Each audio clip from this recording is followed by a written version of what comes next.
Kokrajhar district कर्टआव मोनब्रै पियननि post ओंखारदों। बे पस्टनि एप्लिकेशन डेटआ सोलिगासिनो दङ, थांनाय 7 जुलाइनिफ्राय जादों आरो बेनि लास्ट डेटआ जाहैगोन 7 आगस्टआव जोबहैगोन।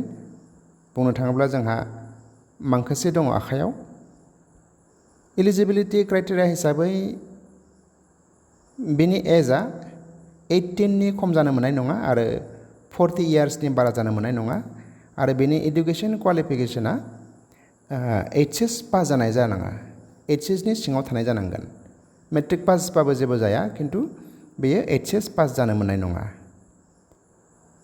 थ' बे एप्लिकेशन फर्मखौ डिस्ट्रिक्ट कर्टआवनो मोनसे बक्स दङ, बे बक्सआव साबमिट खालामहैनांगोन, गावनो गाव थांनानै बेयाव साबमिट खालामहैनांगोन। बे माखासे फर्मफोरखौ आं बे चेनेलनि डिसक्रिपशन बक्सआव आं लिंक लागायना होगोन, नोंथांमोना बेखौ डाउनलड खालामनानै बेखौ प्रिन्ट आउट खालामनानै लाबानो जाबाय। प्रिन्ट आउट खालामनानै बेखौ डिस्ट्रिक्ट कर्टनि बे बक्स जे एप्लिकेशननि बक्स, बे बक्सआव नोंथांमोना गावनो फिजिकेलि थांनानै साबमिट खालामहैबानो जाबाय।